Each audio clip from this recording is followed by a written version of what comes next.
നമ്മൾ സീ ലെവലിൽ നിന്ന് 3500 അടി ഹൈറ്റിലാണ് നമ്മൾ നിൽക്കുന്നത്. ആ കാണുന്നതാണ് രാമക്കല്ല്. രാമക്കൽമേട് എന്നാണ് ഈ സ്ഥലത്ത് അറിയപ്പെടുന്നത്. രാമക്കൽമേട് എന്ന് പേര് വരാനുള്ളൊരു കാരണമെന്ന് പറഞ്ഞാൽ സീതാന്വേഷണ കാലഘട്ടത്തിൽ രാമലക്ഷ്മണന്മാർ ഇവിടെ വന്നെന്നും രാമൻ്റെ കാൽപാദം പതിഞ്ഞ കല്ല്, അങ്ങനെയാണ് രാമക്കല്ലിന് പേര് വന്നിരിക്കുന്നത്. ഈ കല്ലിൻ്റെ ഒരു പ്രത്യേകത എന്ന് പറഞ്ഞാൽ ഇത് വെർട്ടിക്കലായിട്ട് 2800 അടി താഴ്ചയിലേക്ക് 3 സൈഡ് നിൽക്കുകയാണ്. ആ ഒരു സൈഡിൽ കൂടെ നടന്ന് നമുക്ക് അതിൻ്റെ ടോപ്പിൽ കയറി കഴിഞ്ഞാൽ ഡയറക്റ്റ് ഒരു വ്യൂ കിട്ടും. പക്ഷേ ആ കല്ലിൻ്റെയും കൂടെ യഥാർത്ഥ കാഴ്ചയാണ് നമുക്ക് ഇവിടെ തന്നെ വരണം. പിന്നെയെന്ന് പറയുന്നത് ഇത് പണ്ട് കടലായിരുന്നു എന്നാണ് പറയുന്നത്. കടൽ മാറി കരയായതാണ് ഭൂമിയാണ്. അപ്പോൾ ഇത് രാമൻ വന്ന സമയത്ത് രാമൻ ഇവിടെ നിന്നും ശ്രീലങ്കയിലേക്ക് സീതയെ തട്ടിക്കൊണ്ട് പോയ സമയത്ത് നോക്കാനായിട്ട് ഹനുമാൻ കല്ലിട്ട് കൊടുത്തു എന്നാണ് പറയുന്നത്. ആ കല്ല് ഓരോന്നും ശ്രദ്ധിച്ചു, അടുക്കടുക്കായിട്ടാണ് ആ കല്ലുകൾ നിൽക്കുന്നത് തന്നെ. പിന്നെ ഇത് തമിഴ്നാടിൻ്റെ തേനി ഡിസ്ട്രിക്റ്റാണ്. ആ വെള്ള പോലെ കാണുന്ന കോമ്പെ എന്ന് പറയുന്ന ഒരു ഊരാണ്. അവർ ഒന്നിച്ച് താമസിക്കുന്നു, ഒന്നിച്ച് കൃഷി ചെയ്യുന്നു.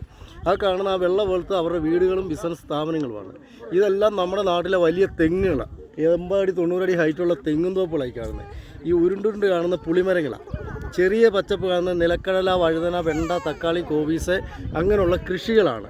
ഇപ്പോൾ ചുവപ്പ് കളറിൽ കാണുന്നതെന്ന് പറഞ്ഞാൽ കൃഷി എടുത്തിട്ട് നിലം ഉഴുതിട്ടിരിക്കുകയാണ്. പിന്നെ ഈ കാണുന്ന ഒരു ക്ഷേത്രമാണ്, അനന്തശയനമാണ് അവിടുത്തെ പ്രതിഷ്ഠ. അത് ബ്രിട്ടീഷുകാരുടെ കാലഘട്ടത്തിൽ കല്ലിലുള്ള നിർമ്മാണമാണ് ആ ക്ഷേത്രം. അത് ശരിക്കും ഞാൻ പറഞ്ഞില്ല, അനന്തശയനമാണ്. അവിടുത്തെ ഒരു പ്രത്യേകത എന്ന് പറഞ്ഞു കഴിഞ്ഞാൽ കന്നിമാസത്തിലെ 5 ശനിയാഴ്ച മാത്രമേ നട തുറക്കത്തുള്ളൂ. ഒരു വർഷത്തിൽ കന്നിമാസത്തിൽ 5 ശനിയാഴ്ച മാത്രമേ നട തുറക്കത്തുള്ളൂ. അപ്പോൾ ആ കാണുന്ന ഊരുകളിൽ നിന്നെല്ലാം അവരുടെ ഗവൺമെൻറ് ഈ ക്ഷേത്രത്തിലേക്ക് 5 മിനിറ്റ് ഗ്യാപ്പിട്ട് വെച്ചിട്ട് അപ്പോൾ ഞാൻ അതുപോലെ തിരക്കാം. ഇവിടുന്ന് അതുപോലെ തന്നെ 5 മിനിറ്റ് ഗ്യാപ്പിട്ട്. ഇപ്പോൾ കേരളത്തിലുള്ള നമ്മുടെ കടയുടെ അവിടെ നിന്ന് ഇങ്ങനെ നടന്നിറങ്ങിപ്പോയുള്ള വഴിയുണ്ട്. ഇവിടെ ശ്രീരാമക്ഷേത്രമുണ്ട് ഇവിടെയായിട്ട്. പിന്നെ ആ കാണുന്ന ഊരെന്ന് പറഞ്ഞാൽ പന്നൈപ്പുറം എന്ന് പറയും. മ്യൂസിക് ഡയറക്ടർ ഇളയരാജയുടെ ജന്മനാടാണ്. അതിനപ്പുറം കാണുന്ന തേവാരം. ആ തേവാരം ഇവിടെ ഉണ്ടാകുന്ന ഈ പച്ചക്കറി എല്ലാം കളക്ട് ചെയ്യുന്ന മാർക്കറ്റാണ് തേവാരം മാർക്കറ്റ്.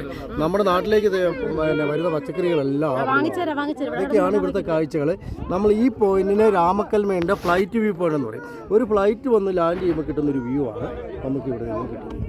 ഇതൊക്കെയാണ് ഇവിടുത്തെ കാഴ്ചകൾ. ഇനി വേറെ എന്തെങ്കിലും സംശയം ഉണ്ടെങ്കിൽ ചോദിക്കും.